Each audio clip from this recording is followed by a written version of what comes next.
Bonsoir et bienvenue, coucou, nous revoilà, je suis ravi de vous accueillir dans ce nouveau numéro du Club de 28 minutes. Vous connaissez la maison, elle est très bien fréquentée par nos clubistes, bien sûr. Ils sont économistes, essayistes, dessinateurs et vont se pencher dans un instant sur l'actualité de la semaine. Au menu ce soir, tempête sur la Croisette à l'occasion du Festival de Cannes. Une pétition signée par près de 2000 professionnels du cinéma dénonce l'emprise croissante de Vincent Bolloré. Le président de Canal+, Maxime Saada, réplique en menaçant de ne plus travailler avec les signataires. La place majeure de cette entreprise dans le cinéma lui donne une voix qui compte. Je regrette que la réponse, disproportionnée à tout le moins, apportée aux inquiétudes bien réelles qui se sont exprimées, les avive alors. Mais le monde du cinéma reconnaît aussi que jusqu'ici, Canal+ a toujours respecté ses engagements sans exercer de censure. Alors le cinéma et Canal+ peuvent-ils vraiment se combattre et se passer l'un de l'autre? La bataille culturelle sera-t-elle au cœur de la présidentielle de 2027? On en débattra. Puis nous accueillerons un monument du punk, Didier Vampas. Depuis près de 45 ans, il écume la scène hexagonale pour chanter la banlieue, le monde ouvrier, la révolte, sans jamais se prendre au sérieux. La preuve, pour leur 15e album, les Vampas se font philosophes pour répondre à l'indépassable question « Où va-nous » Et en fin d'émission, nous retrouverons notre philosophe à nous, le toujours méditatif David Castello-Lopez. Salut David. Bonsoir Renaud. De quoi nous parlez-vous ce soir? Du mobilier de bureau. C'est de niche, mais j'ai des choses à dire. Quelle bonne idée. À tout à l'heure David. Voilà donc le programme du Club de 28 minutes. C'est parti.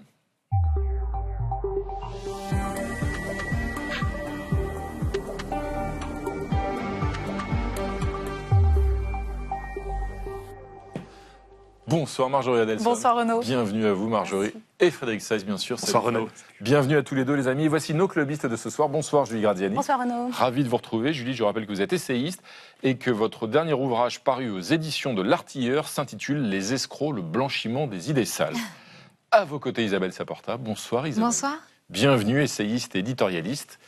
Et à vos côtés, Thomas Porcher. Bonsoir. Salut Thomas, bienvenue. Économiste, membre des économistes atterrés, professeur à la Paris School of Business. Votre dernier livre, coécrit avec votre compère Dominique Seux, ce sont les débats de l'écho. Il vient de paraître cet ouvrage aux éditions Plomb et au pupitre. C'est notre ami Thibaut Soulcier. Salut Thibaut. Salut Renaud. Toujours dessinateur? À fond. Ça tombe bien. Ça tombe bien. Et je rappelle votre dernière BD dans la tête d'un dessinateur de presse, paru aux éditions Expé. Tout de suite, Frédéric, la première actualité de la semaine, c'est un paradoxe. La crise économique est là. Et pourtant, la France reste plus attractive que ses voisins européens. Oui, voilà qui devrait réjouir l'Elysée où les bonnes nouvelles ne sont pas légion en ce moment. La France conserve son titre de pays le plus attractif d'Europe. Plus de 850 projets d'investissement étrangers l'an dernier devant le Royaume-Uni et devant l'Allemagne, comme un démenti au pessimisme ambiant selon le directeur de Business France. C'est l'organisme chargé de promouvoir les entreprises françaises à l'étranger.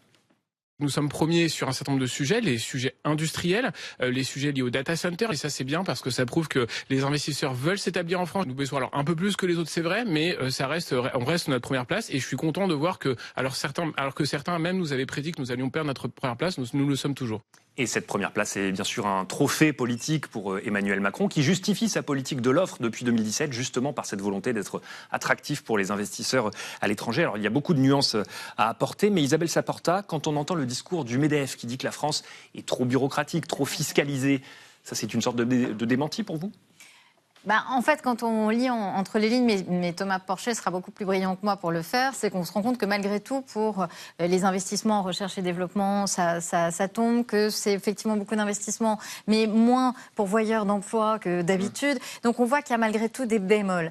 Et par contre, ce qui est assez intéressant, c'est qu'il y a plus d'investissements chinois. Et qu'on voit effectivement pour la première fois des Chinois qui sont prêts à investir dans une usine d'automobile en France. Et on se rend compte que le transfert de technologie qui jusqu'à présent était effectivement du monde occidental vers la Chine est aujourd'hui dans le sens inverse. Et je me dis peut-être demain, miracle, que la politique tarifaire de l'Europe touchée par la grâce permettra effectivement de réimplanter des usines chinoises chez nous plutôt que l'inverse. Thomas Porcher, la Chine va nous sauver alors? Mais non, mais Isabelle a pointé quelque chose de très intéressant. C'est-à-dire que les investissements directs étrangers, c'est plusieurs choses. Soit on peut effectivement ouvrir une usine et créer des emplois, ce qui est une bonne chose, mais soit on peut racheter un fleuron français, et là c'est compté comme un investissement. Des Chinois qui rachètent, je sais pas moi, Renault ou autre chose, c'est compté comme un investissement direct étranger. Et c'est une mauvaise chose parce qu'il peut le racheter, récupérer le savoir-faire, restructurer l'entreprise, détruire même des emplois. mais ça comptera quand même comme un investissement étranger. Donc il faut plutôt regarder le solde entre les créations d'usines et les usines qui disparaissent. Et là, le solde est repassé dans le négatif depuis 2 ans.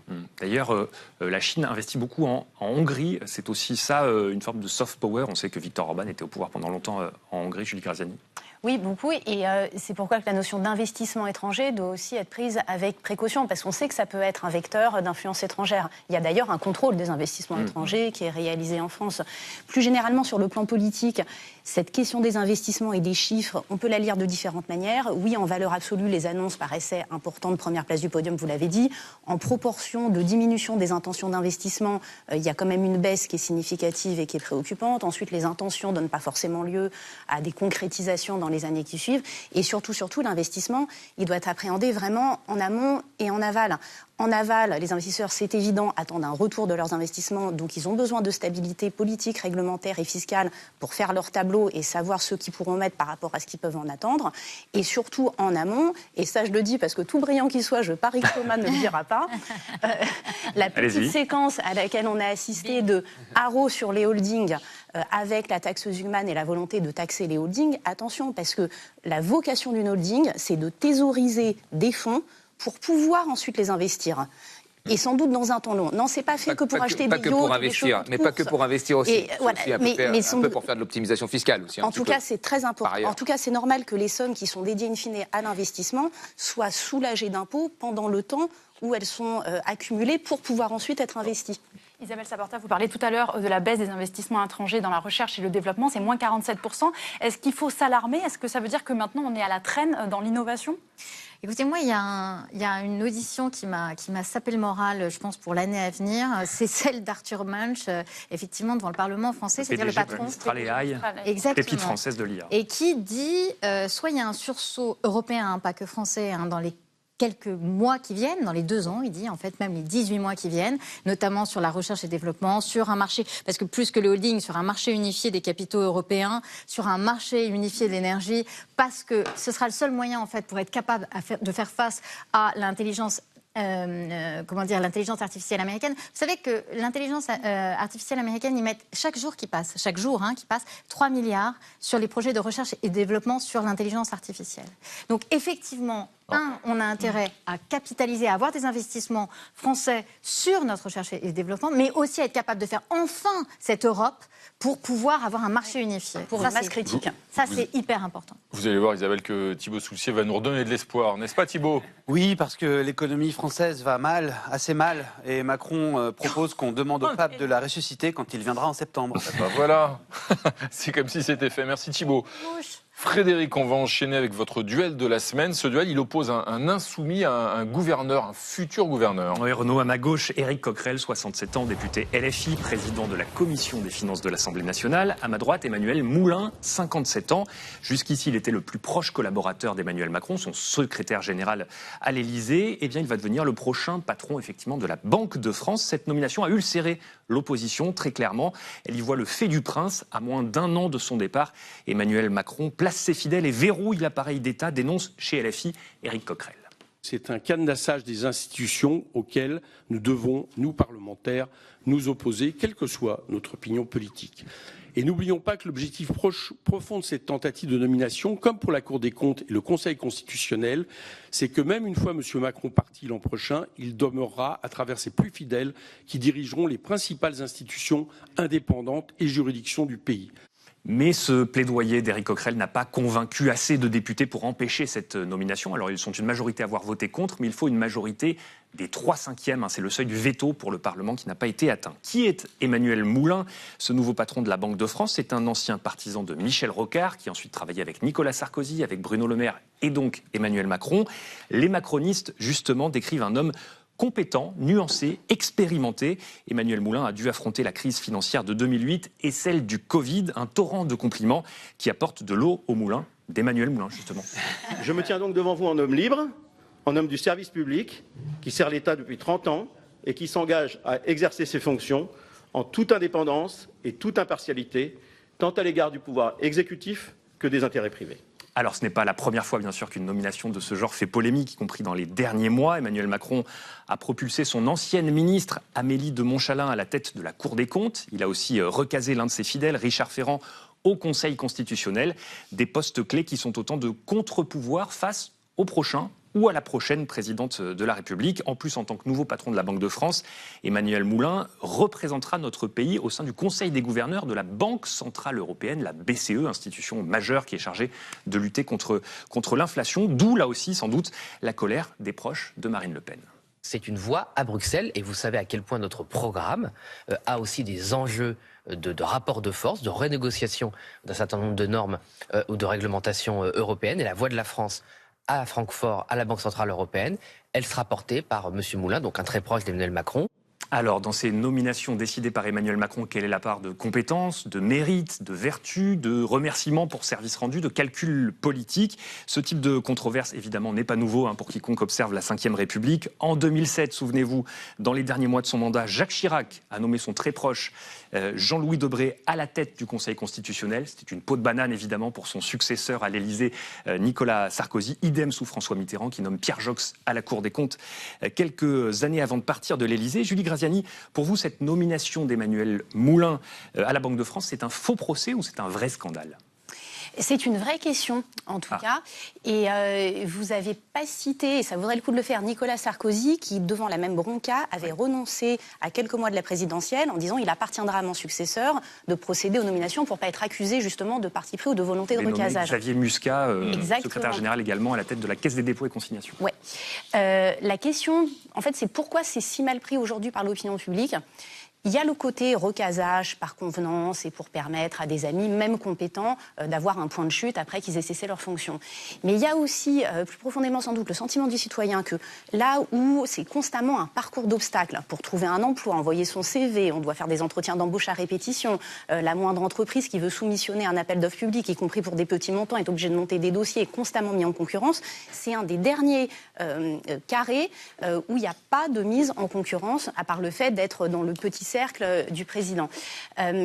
Maintenant, il peut aussi y avoir des bonnes raisons et des bonnes intentions. Si vous êtes un président en exercice et que vous dites qu'il y a réellement un danger d'accès au pouvoir de l'un ou de l'autre extrémisme, droite ou gauche, vous pouvez vous dire que placer sur des postes inamovibles et indépendants des gens qui sont connus pour leur centrisme, c'est quand même une garantie de sécurité pour la démocratie. Il a, selon vous, cette arrière-pensée, Emmanuel Macron, dans la perspective de l'arrivée du Rassemblement national au pouvoir? Je ne pense pas, parce que je pense qu'Emmanuel Moulin va dire exactement la même chose que François Villeroy de Gallo. Voilà, exactement. Ils vont dire exactement la même chose, mais ça va être... Oui, mais dès lors que c'est Emmanuel Macron qui le nomme, ça n'est pas son successeur, par exemple Jordan Bardella ou Marine Le Pen. Oui, mais quel est le pouvoir aujourd'hui de la Banque de France? Enfin, ils ont un certain pouvoir, mais c'est un pouvoir intermédiaire. C'est la BCE qui décide. Enfin, voilà, y compris la Cour des comptes. La Cour des comptes, ils font des rapports, ils disent des choses, mais souvent le président de la République, Emmanuel Macron, n'a pas écouté ce que disait la Cour des comptes. Donc c'est plutôt une façon de recaser un proche, comme ça a été la tradition. Mais pourquoi ça ne passe pas aujourd'hui? Je pense que ça ne passe pas parce que le discours que l'on tient en population, c'est qu'elles ont trop profité,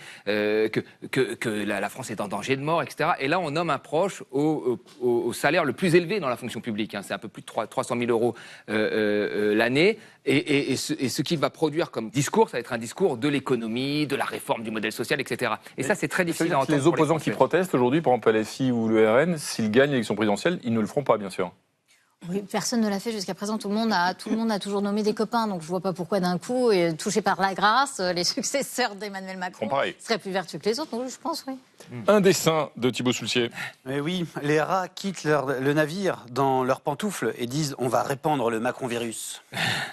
Merci Thibaut. C'est maintenant l'heure de la une internationale. C'était hier à la une de l'Irish Daily Mirror, un quotidien irlandais, Shame on You. Une vidéo a provoqué un tollé international. On y voit des dizaines de militants pro-palestiniens de la flottille de Gaza, agenouillés, visage collé au sol, les mains liées et humiliés devant le ministre israélien d'extrême droite, Ben Gvir, qui leur lance « Bienvenue en Israël, nous sommes chez nous ».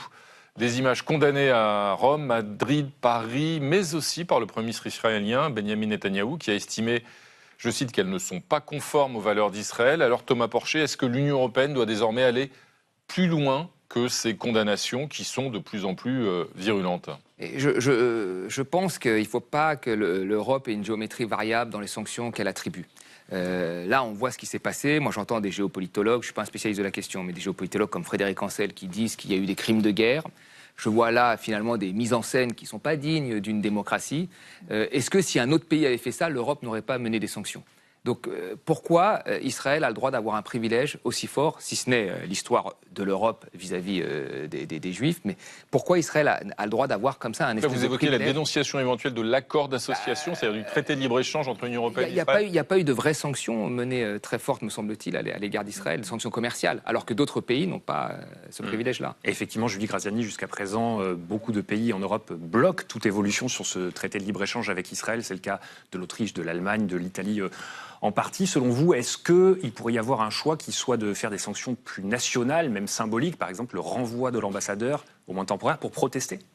Non, mais il faut revenir sur la polémique en elle-même, parce qu'on ne dénonce pas des accords internationaux sur la base d'une polémique, et c'est bien de celle-là dont on parle aujourd'hui.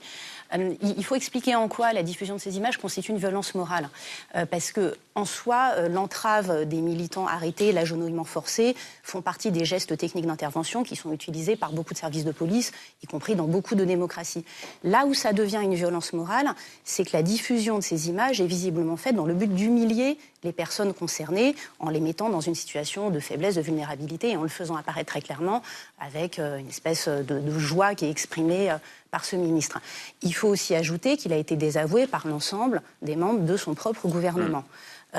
Donc, rappelons-le, et il faut aussi ajouter que parmi les opposants à l'État d'Israël, on voit bien qu'ils se font un malin plaisir de rebondir là-dessus pour continuer à affubler l'État d'Israël de tout un ensemble d'épithètes. Giorgia Meloni, c'est pas une opposante de l'État d'Israël, elle a été la première à réagir. Ben Gvir, je faisais référence à d'autres L'Italie s'oppose pour l'instant d'ailleurs à la dénonciation de l'accord d'association avec Israël. Mais moi, je voudrais juste revenir sur Ben Gvir, parce que c'est pas Israël en fait. Ça, c'est un ministre fasciste en fait d'Israël. Qui est membre du gouvernement. Qui est membre du gouvernement. Mais du Premier ministre. Ce que je veux vous dire, conserve au sein du gouvernement. Benjamin Netanyahu, il n'a pas. Se joue normalement, vous savez, des élections anticipées là qui vont se jouer incessamment à la rentrée, exactement. Et effectivement, se joue la coalition à venir au pouvoir. Et donc Ben Gvir surjoue. Et moi, ce qui m'a choqué, ça m'a choqué énormément, mais moi, ce qui m'avait choqué encore plus, c'est quand il a sorti le champagne pour fêter, en fait, la réintroduction de la peine de mort uniquement pour les Palestiniens. Donc il a fait ça. Il avait dit aussi que si jamais il était poursuivi en justice, il raserait un village palestinien. Et jamais Benjamin Netanyahou n'était intervenu. Là, au moins, Benjamin Netanyahou est intervenu. C'est déjà une première chose. Et Giorgia Meloni, qui ne peut pas être vue comme un ennemi d'Israël. Donc là, je pense qu'il y a des choses qui réagir contre Ben Gvir, c'est parfaitement légitime, et ça a été fait. Non, mais ce que je veux dire, c'est qu'il était... Mais réagir justement de peur que Israël subisse des sanctions. Est-ce que c'est pas pour ça que Benjamin Netanyahou a voulu manifester justement son mécontentement pour éviter qu'Israël soit sanctionné par l'Union européenne? Je pense que peut-être, mais en tout cas, je pense même plus loin que ça. Si vous voulez, quand vous avez des gens comme Dov Alfon qui vous disent qu'aujourd'hui, si Israël... L'ancien directeur de Libération. Oui, et qui a travaillé pour Haaretz pendant des années, qui vous dit que si Israël se met à un même niveau moral que ceux qui le combattent, c'est-à-dire le Hamas et le Hezbollah, alors comment pourrons-nous défendre Israël demain? Donc je pense qu'il se pose vraiment des vraies questions morales aujourd'hui, plus que commerciales et financières finalement. Un dessin de Thibaut Soulcier. Oui, c'est le ministre israélien qui accueille la flottille en Israël et qui dit « Si l'expérience vous a plu, mettez-nous 5 têtes de mort sur TripAdvisor ». Merci Thibaut. Frédéric, on va passer à un autre dossier d'actualité de la semaine. En France, après l'édition, voilà donc un autre secteur, le cinéma, où la bataille culturelle vire à l'affrontement politique. Oui, ambiance lourde au Festival de Cannes cette semaine. Est-ce parce que c'est la dernière édition avant l'élection présidentielle? En tout cas, les nerfs sont à vif. Plus de 600 professionnels du cinéma ont dénoncé dans une tribune l'emprise de l'extrême droite et la mainmise de Vincent Bolloré, qui est cité nommément sur l'industrie du cinéma. En réponse, le groupe Canal+, qui est le premier financeur des films français, a menacé les signataires de ne plus travailler avec eux, signataires parmi lesquels les acteurs Swan Arlo et Juliette Binoche. Ils ont depuis été d'ailleurs soutenus par 2000 nouveaux signataires pour cette pétition. Un épisode qui rappelle celui de la maison d'édition Grasset, il y a quelques semaines, que des dizaines d'auteurs ont quitté pour protester là aussi contre les méthodes de Vincent Bolloré. Thomas Porcher, qu'est-ce qui se joue ici? Est-ce que c'est une forme de bataille culturelle à l'orée précisément de la campagne présidentielle? Moi j'en suis persuadé. Je pense que la campagne présidentielle 2027, il va y avoir 2 piliers essentiels. D'ailleurs, les piliers qui ont été défendus également par des gens comme Trump, c'est la bataille culturelle et après le pilier aussi économique. Ça va être vraiment les deux. Mais la bataille culturelle va être très importante. Alors quand on regarde... Alors, on va dire qu'il y a deux gros blocs dans la bataille culturelle. Il y a aussi, on va dire 3, un peu comme le bloc politique, mais un qui se fait moins entendre, qui est le bloc finalement centriste, qui peut prendre tout le centre droit au centre gauche, c'est-à-dire les médias traditionnels qui ne sont pas des médias d'opinion forts. Mais après, il va y avoir vraiment une bataille culturelle très forte. Après, moi, je ne suis pas contre le fait que des gens aient des lignes éditoriales. Tous les journaux ont toujours eu des lignes éditoriales. C'est plutôt la méthode d'intervenir dans des journaux. Et là, on a quand même un passif concernant Monsieur Bolloré, puisque on sait ce qu'il a fait sur certaines chaînes de télé, maisons d'édition, etc. Et donc, c'est ça qui est problématique, plus que le fait que des médias aient une ligne éditoriale. Y compris pour le cinéma, Isabelle Servatin, on peut tirer effectivement un trait d'union entre ce qui s'est passé chez Grasset, ou ce qui est en train de se passer, ou dans certains médias, et le cinéma, où Canal+ a jusqu'à présent respecté parfaitement la diversité sans exercer de censure. D'ailleurs, les acteurs eux-mêmes du cinéma le reconnaissent. Ce que je trouve un peu paradoxal dans ce qui s'est passé là, c'est qu'effectivement, enfin, reprenez-moi si je me trompe, mais ça fait 10 ans qu'effectivement Vincent Bolloré a repris Canal+, qu'en 10 ans, il n'y a pas eu manifestement de véritables problèmes, que cette pétition qui raconte sûrement une angoisse certaine, crie avant d'avoir mal, en fait. Et effectivement, on a en face de ces pétitionnaires le patron de Canal qui dit si c'est comme ça, vous ne travaillerez plus avec moi. Et après, les pétitionnaires qui disent non, mais pardonnez-nous, en fait, on s'est mal compris. On parlait à titre personnel, on veut continuer à travailler. J'avoue que, si vous voulez, je ne comprends pas ce pas de deux, en fait. Et je trouve qu'on est tous, finalement, collectivement, dont cette pauvre ministre de la Culture, je me mets à sa place, j'aimerais pas être à sa place, qui dit Catherine Pégard, qui dit oh là là, quand même le patron de Canal+ a réagi un peu vertement, c'était pas la peine, etc. Et on est tous sommés, parce qu'on est dans la culture de la sommation aujourd'hui, de choisir son camp. Je trouve vraiment que personne ne sort très grandi de cet épisode. Pour tout et d'ailleurs, les politiques eux-mêmes se sont emparés de ce débat. Écoutez par exemple Jérôme Guedj, député socialiste et candidat à la présidentielle. On est dans une situation très inédite en France. Jamais on a eu un investisseur unique, un propriétaire unique sur tout ce spectre de l'action culturelle. Que ce soit les auteurs de Grasset, que ce soit hier, rappelez-vous, quand iTélé est devenu CNews, et on a vu ce que ça a donné comme type de dérive. Donc, les acteurs du cinéma, ils sont légitimes à lancer cette alerte. Et donc, moi, j'attends de Canal+, une forme de désescalade, et on ne peut pas imaginer une sorte de liste noire. Et dans le champ politique, toujours, Jean-Luc Mélenchon a promis que l'année prochaine, s'il arrivait au pouvoir, il ferait voter une loi contre la concentration des médias, dit-il, sous-entendu pour dépecer le conglomérat Bolloré. Julie Graziani, ça vous fait peur cette campagne présidentielle qui s'annonce, où finalement, comme le disait Thomas Porcher, peut-être qu'on ne va pas tant parler que ça de mesures concrètes, d'économie, faut-il augmenter le SMIC, faut-il réformer les retraites, mais de valeurs, de médias, de culture.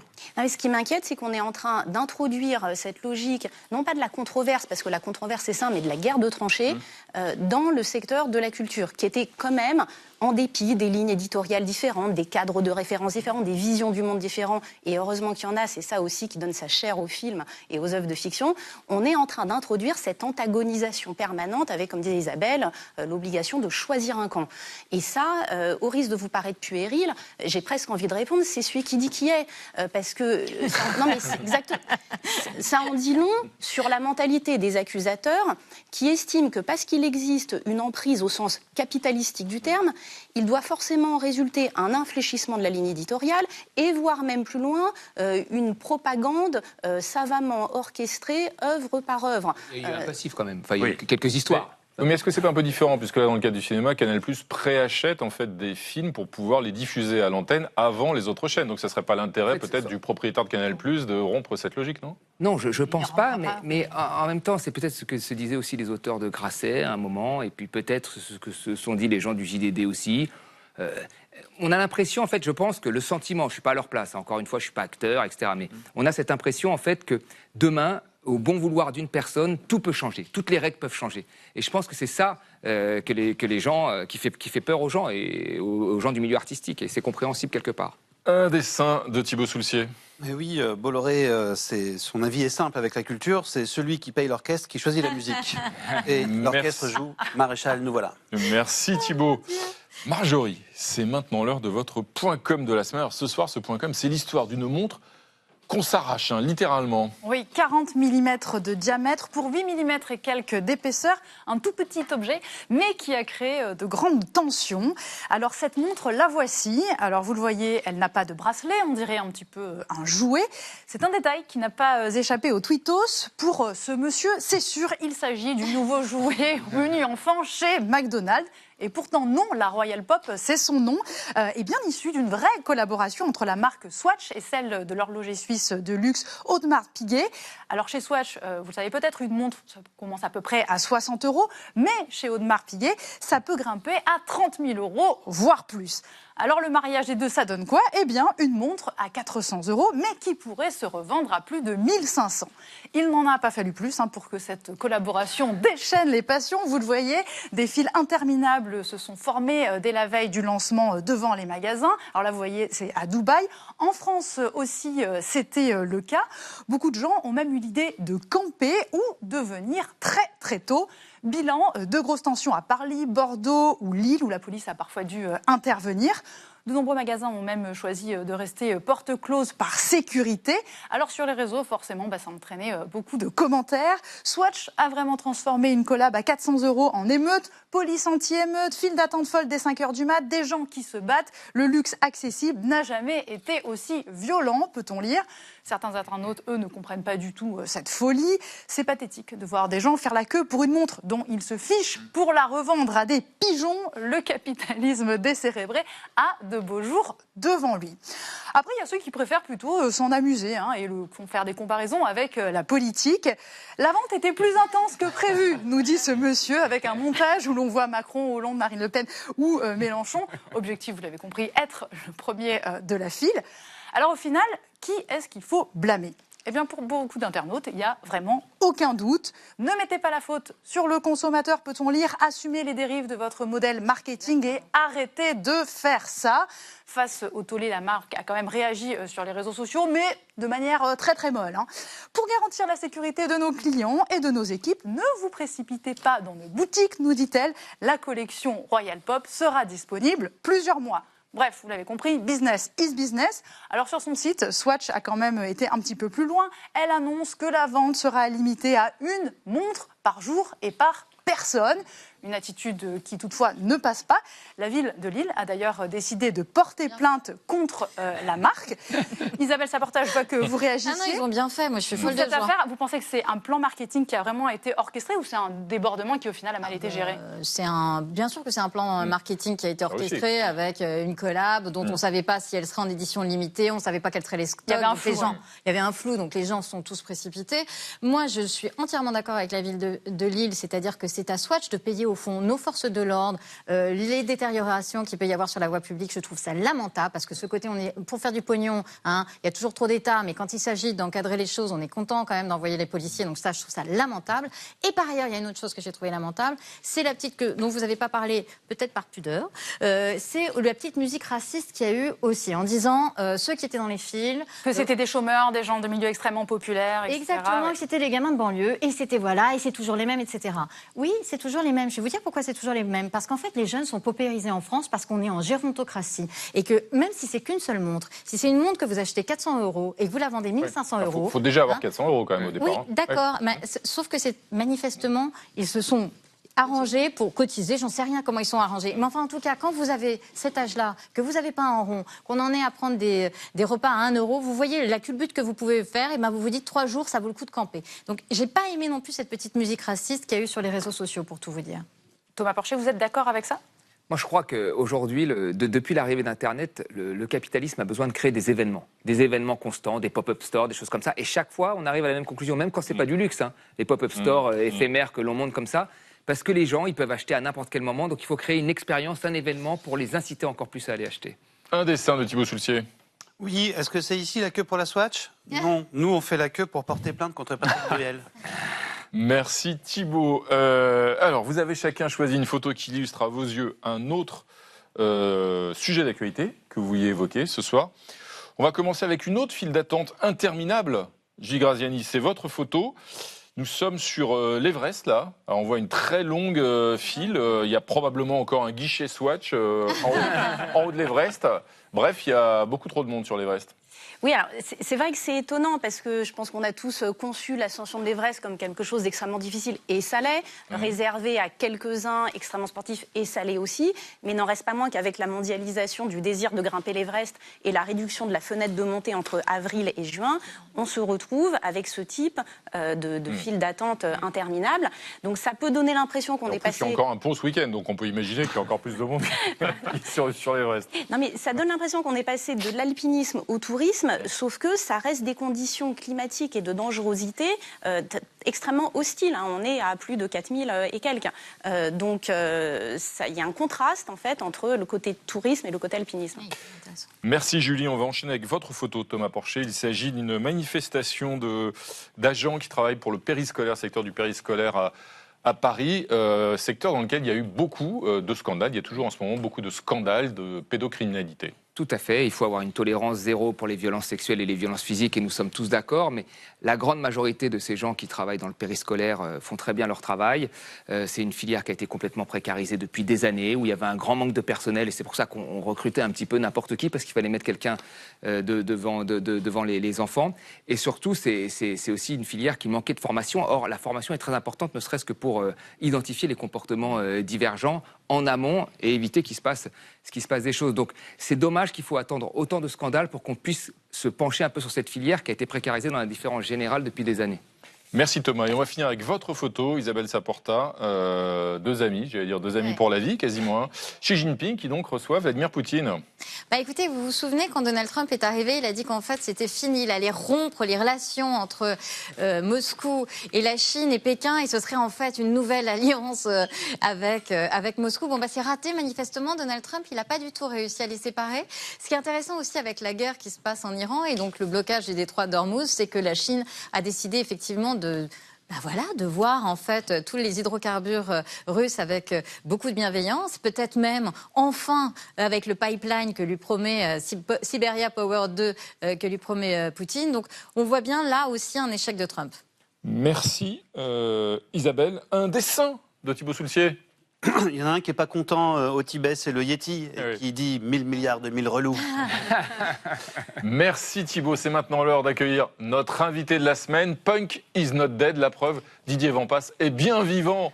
Un retraité de la RATP, toujours aussi actif et bondissant. Bienvenue à vous, Didier Vampas, le pape du punk ouvrier. Si, le punk ouvrier, c'est le titre de votre autobiographie qui vient d'être réédité d'ailleurs chez HarperCollins. Depuis plus de 40 ans, il faut bien le dire, vous sillonnez le pays avec votre groupe pour chanter le monde ouvrier, la colère populaire, toujours avec humour, avec beaucoup d'humour. Les Vampas sortent donc leur 15e album que voici, à la fois plein d'humour évidemment et plein de philosophie aussi, puisque vous posez cette question indépassable. Où va-nous ? C'est une question qu'on se pose évidemment sans arrêt. Vous vous lancez dans une nouvelle tournée. Et pourtant, à l'origine, Didier Vampas, de votre vocation punk, il y a un disque que vous écoutiez à l'âge de 10 ans dans votre HLM de Villeneuve-la-Garenne, d'un artiste qui vous procurait beaucoup d'émotions et qui n'était pas très très punk, non, non, un certain Mike Brandt. Qui saura ? J'ai commencé comme ça. Mike Brandt. Pourquoi Mike Brandt ? J'en sais rien. C'est la première chanson qui m'a touché. J'avais 10 ans et un jour, il y a de la musique qui vous touche complètement. Ça vous fait des frissons partout. Et c'était Qui saura. Voilà. Et encore aujourd'hui, j'ai des frissons à chaque fois. Et comment on passe de Qui saura au punk alors ? L'amour de la musique, voilà. J'ai adoré Mike Brandt, après Claude François, Johnny. J'écoutais le hit parade d'Europe 1 tous les soirs. Et des fois, il y avait un peu de rock'n'roll avec les Roubettes ou avec Bowie qui passait. Et après, un jour, j'ai vu Clash à la télé. Et là, ça a été la révélation. Alors tout de suite, on va avoir un extrait justement de ce dernier album, un clip. C'est Les chansons sur toi. Les chansons sur la drogue, ça c'est la mode. Et celle sur la banlieue, je veux mon neveu. Mais les chansons sur toi, c'est pour la vie. Oui, les chansons pour toi, c'est pour toujours. C'est beau l'amour. C'est un peu Mike Brandt, non ? J'allais le dire. Sur votre album, vous avez une chanson qui s'appelle Pipi au lit. Et vous dites « Je ne serais pas là aujourd'hui si j'avais pas fait pipi au lit ». En quoi ça a initié votre rébellion ou votre créativité ? Non, mais j'étais un peu pas trop bien dans ma peau, petit. J'avais pas trop de copains, je jouais pas au foot, voilà. Et je faisais pipi au lit. Donc en plus, c'était encore plus mal dans ta peau. Et c'est peut-être pour ça qu'après, voilà, j'ai réussi peut-être à sortir de ma timidité en rajoutant beaucoup. Avant la musique, il y avait un peu la lecture d'ailleurs aussi pour Oui, sortir de la j'ai beaucoup lu, timidité. heureusement. Heureusement qu'il y a les bibliothèques. Dont Raon d'ailleurs, puisqu'il faut rappeler que Vampas, c'est un hommage à Raon, la bande dessinée. Voilà, oui. Bah, mes parents étaient communistes, on lisait Pif le chien, donc dans Pif, il y avait Raon. Alors sur l'engagement politique justement, c'est intéressant parce que, alors vous ne faites pas mystère, effectivement, vous êtes plutôt engagé à gauche, que vos parents étaient communistes, mais vous êtes toujours un peu réticent à voir des artistes se proclamer comme les porte-voix du peuple, s'engager, etc. Ouais. Pourtant, en 2006, vous avez fait une chanson qui s'appelle Chirac en prison. Ouais. Chirac en prison. Là, vous allez vous engager pour la prochaine campagne de 2027 ou pas? J'en sais rien. Après, déjà, derrière qui? Ouais. J'aimerais bien savoir derrière qui. Dans le débat, pour des valeurs, contre des gens aussi? Non, c'est trop facile de gueuler des slogans sur scène, c'est facile, quoi. Ouais. C'est pas parce qu'on est artiste qu'on doit... Il y a une chanson sur votre album, là, Anarchiste intermittent. Oui. Il y a ça aussi, c'est une façon un peu de prendre du recul, justement, par rapport au... Bah non, mais moi, j'ai jamais voulu être intermittent, par exemple. Parce que les mecs, ils se disent anarchistes, après, ils sont payés par le gouvernement. Non seulement vous n'étiez pas intermittent, mais vous étiez cumulard, puisque vous avez fait toute votre carrière à la RATP. Voilà. J'ai jamais voulu vivre jeune retraité de la RATP. Comment vous faisiez pour cumuler le boulot et la musique, la RATP, les concerts? C'était plutôt les concerts, vous? Je faisais les 3-8. Ouais. Et bah, quand je bossais le matin, j'allais faire les concerts le soir. Je permutais pour être d'après-midi le lendemain pour reprendre un train, pour aller travailler. Voilà. Isabelle? Oui, mais ça m'a beaucoup intéressé que vous vouliez garder jusqu'à la retraite, en fait, la RATP. Et ce que vous avez dit sur l'intermittence, effectivement, j'ai trouvé ça passionnant. Et je me suis demandé si c'était pas, au fond, alors vous allez peut-être me trouver caricatural, mais un sport de riche d'être un artiste. C'est-à-dire que, est-ce que, au fond, quand on est comme vous, un pur produit de la méritocratie, qu'on vient d'un milieu populaire, on se dit, tu sais quoi, faut quand même garder un emploi stable, solide. Est-ce qu'il y a ce côté, je lâche pas la proie pour l'ombre? Ou à l'inverse, est-ce que vous auriez encore mieux réussi si vous aviez tout consacré? Non, je n'aurais rien fait de plus. J'en ajoute une troisième. Allez-y. Comment on fait pour gérer les deux? C'est-à-dire être regardez, la rockstar devant tout le monde, puis après on retourne à la RATP. Justement, ça fait du bien. Ouais, mais c'est quand même pas évident parce que nous on a une double vie avec Isabelle, qu'on se connaissait. Enfin, on est des grands chanteurs aussi. Ça permet vraiment sur scène de se prendre pour une rockstar, d'en jouer, de faire le maximum. Après, non, on tourne bosser. On sait que c'est pas vrai. Il y a le chef qui dit allez, va bosser. Alors que c'est vous la star du groupe. Non, c'est le chanteur, donc généralement c'est le chanteur avec qui toujours beaucoup d'humour. Je me souviens d'un t-shirt il y a très très longtemps qui était, si je me trompe pas, corrigez-moi bien sûr, le chanteur des Vampas chante faux, mais c'est fait exprès. Oui. Vous aviez mis en vente ce t-shirt. Oui, ça s'est bien vendu. Oui. Il a beaucoup marché. Non, mais je fais pas exprès de chanter faux, mais je fais exprès de m'exprimer. Je vais d'abord m'exprimer, faire passer quelque chose au-delà de faire du rock'n'roll. C'est juste un moyen d'expression, on s'en fout de faire du rock'n'roll. Et il n'y a pas que les Vampas, il y a votre groupe familial aussi. Oui, Sugar and Tiger avec ma femme et mes enfants. Ouais. Alors c'est quoi ce groupe? Vous l'avez lancé donc avec c'est un groupe, il y a mes deux enfants, il n'y en a plus qu'un maintenant, mais il y avait mes deux fils qui jouaient avec moi et ma femme qui chante, et moi qui joue de la guitare et le bassiste des Vampas. Et donc ça veut dire que depuis que vous êtes à la retraite, vous vous consacrez 100% à la musique? Ouais, un peu plus, oui. Enfin, oui, je suis plus tranquille en tout cas. Comment ça se passe avec vos petits camarades du milieu musical? Comment ça s'est passé? Donc vous vous êtes moqué gentiment. On se souvient de Manu Chao, évidemment. Si vous aviez le portefeuille de Manu Chao, vous seriez allé jusqu'au Congo. Louise Attaque aussi, dans la même chanson. Ouais, puis les intermittents, il y en a qui l'ont mal pris. Ouais. Au moment sur les festivals, je faisais des affiches, des charters pour les intermittents. Ils ont mal pris des fois un peu. Mais... Donc voilà, votre humour a parfois été... ça bien passé quand même. Ils ont passé... On a failli avoir quelques concerts annulés, mais bon, ça va. Il n'y a pas eu. Finalement, ça s'est bien passé. Oui. Et ce que Chirac en prison, c'est pareil. On a fait ça parce que dans Manu Chao, on avait un peu accès aux médias. Je me suis dit, autant faire quelque chose, autant foutre un peu le bordel. Ça a été assez peu à l'époque diffusé d'ailleurs. Il y a eu une forme de censure. Diffusé. Mais tant mieux. Tant mieux. Pourquoi tant mieux? Parce que c'est pas le but de diffuser. D'écrire une... Tout le monde nous disait, on vous tire une balle dans le pied, peut-être sur le moment, mais sur l'ensemble de notre carrière, ça nous a plutôt servi, quoi. Enfin, servi. Oui, si on veut. Non, mais c'est normal, je veux dire, à l'époque, Lagardère a refusé que ça passe sur Europe 2, mais c'est normal, je vais pas me plaindre. Toi, les gens aujourd'hui qui se plaignent parce que Lagardère, voilà, quand on dit quelque chose, tant mieux, je suis content, je n'allais pas me plaindre de ne pas passer à la télé, à la radio, si je suis en prison, donc je fais exprès de foutre le bordel. Je le cherche. Et souvent vous le trouvez. C'est assez bien réussi. Merci Didier Vampas d'être passé par le plateau de 28 minutes. Merci. Je rappelle que vous serez en tournée un petit peu partout en France durant tout l'été, donc, et que ce dernier album, Où va-nous Voilà, évidemment, la réponse est à l'intérieur. Voilà. On sait d'où on vient. Toutes les réponses sont là. Voilà, toutes les réponses, et même mieux, sont à l'intérieur. Merci Didier Vampas. Un dessin de notre ami Thibaut Soultier. Mais oui, Renaud, nous sait pas où va-nous, mais nous s'en fout s'il nous va avec Didier Vampas. Très bien. Et nous vous remercions. Nous très contents. Moi content. Au revoir. Merci Didier Vampas. Et c'est l'heure maintenant de retrouver un autre punk, en quelque sorte, notre ami David Castello-Lopez, en vrai sur le plateau. Le voici. Bonsoir David, bienvenue. Bonsoir. Chaque semaine, David, bien sûr, vous venez nous parler d'un objet, et votre chronique s'appelle, je le rappelle, Le Monde des Choses. Le monde des choses, le monde des choses. Posez cette taillère, David. Ce soir, vous allez nous causer mobilier, plus précisément mobilier de bureau. Tout à fait. Alors, sauf déviance manifeste, le bureau, c'est pas associé au plaisir. On se dit pas, j'ai hâte d'aller au bureau. Et pourtant, on n'arrête pas d'y aller au bureau parce qu'on est obligé, parce que c'est la forme standard du travail dans les villes occidentales. Après, pour qui sait regarder, il y a une petite poésie de l'open space.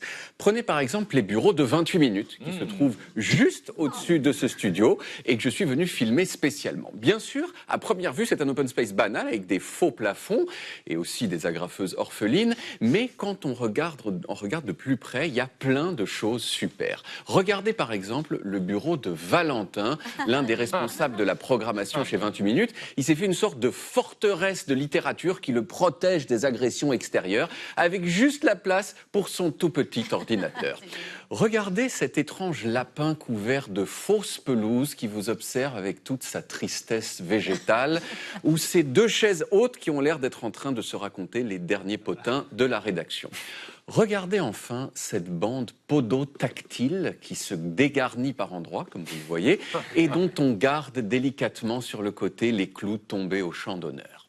Mais alors, qu'est-ce qu'on peut faire? Est-ce qu'on peut faire quelque chose de mieux? Est-ce qu'il y a une façon d'améliorer les locaux de 28 minutes? Eh bien, pour le savoir, je suis allé au salon Workspace Paris, le salon international du mobilier de bureau. Alors déjà, quand on arrive, on tombe sur ce miroir d'eau, bien shiny, qui à mon sens aurait tout à fait sa place dans nos locaux. Ça permettrait d'impressionner le visiteur, voire de l'intimider, ce qui peut toujours être utile. J'ai aussi appris sur un panneau à l'entrée que le bureau de demain, on le voit écrit ici, était un nouvel art d'habiter le travail, dans lequel on ne vient plus seulement travailler, mais participer à une expérience collective. Une expérience collective qui passe notamment par des canapés de très bonne qualité. Regardez-moi ces merveilles présentes au salon, ces merveilles en demi-cercle, version banque d'affaires en marron et en gris, ou version Startup Nation en jaune vif. Regardez-moi ceux-là en forme de coquillage du futur, avec des coussins parfaitement sphériques. Bon, quand on compare tout ça au canapé de 28 minutes, avec leurs coussins en forme de coussin, on se dit qu'il y a une belle marge de progression. Deuxième chose, la grande tendance dans le mobilier de bureau aujourd'hui, ce sont les cabines dans lesquelles on peut s'enfermer pour passer des coups de téléphone. Celles de 28 minutes sont pas mal, mais il y a beaucoup mieux. Regardez-moi celle-ci, par exemple, tout en rondeur, accueillante. Il y a même des versions où on peut être à 2, voire à 4, comme celle-ci. Il y a d'autres choses qui manquent dans les locaux de 28 minutes. Je m'explique. Renaud, vous travaillez très bien, vous êtes ce qu'on appelle un bon élément au sein de l'entreprise. Je pense donc que la moindre des choses, ce serait que votre employeur vous fournisse des chaises de massage comme celle-ci pour souffler un petit peu après les émissions. Alors, et dans les locaux de 28 minutes, soyons honnêtes, il y a un bel effort de végétalisation. Il y a notamment cette plante qu'on voit ici, mais également celle-ci. C'est très bien, mais le futur, c'est peut-être plutôt ça. Des plantes mortes, mais que l'on a traitées pour qu'elles ne fanent jamais. Ce sont en quelque sorte des plantes empaillées. À 28 minutes, en plus, on a déjà empaillé des choses, et notamment cette pintade qui veille sur l'open space. Il serait temps de le faire avec les plantes. Autre chantier, on pourrait aller plus loin encore dans le respect de l'environnement. Certes, les locaux de 28 minutes sont certifiés EcoProd, c'est marqué ici, ça c'est classe, mais je n'ai vu dans votre open space, dans notre open space, aucun exemplaire de ces tabourets faits en billets de banque recyclés, à la surface desquels on lit encore précisément des bribes du mot banque. Ça, c'est du développement durable. Enfin, un bureau ne serait pas un bureau sans cafétéria. Celle de 28 minutes est assez sympa, avec des machines à café haut de gamme et une armée de micro-ondes, mais on pourrait peut-être y adjoindre cette machine qui s'ouvre et qui se ferme comme une capsule spatiale du futur et qui permet de laver, désinfecter et sécher vos tasses sales. Voilà quelles sont aujourd'hui les pistes d'amélioration. Merci beaucoup. Merci à vous pour tous ces bons conseils, David, et puis merci pour cet effort d'économie, puisque un reportage en Eco de 28 minutes, normalement, la note de frais devrait être un petit peu moins onéreuse que d'habitude. Merci, David. Un dessin de Thibaut Soulcier. Et oui, il fait beau, alors je vous présente l'accessoire indispensable du printemps, la combi anti-Ebola, avec un petit trou pour la paille pour l'apéro. Quelle bonne idée. Merci Thibaut, merci à tous les amis. On se retrouve demain à la même heure, 20h05 sur Arte pour 28 minutes samedi et son club international. Comme toujours, on va se quitter en musique avec un clin d'œil évidemment à notre invité de la semaine. On n'a pas tous les jours la chance de recevoir Didier Vampas, alors profitons-en. C'est l'occasion ou jamais de réécouter un des titres des Vampas dont on a parlé à l'instant et qui donna lieu à une belle polémique. Chirac en prison. Tchuss.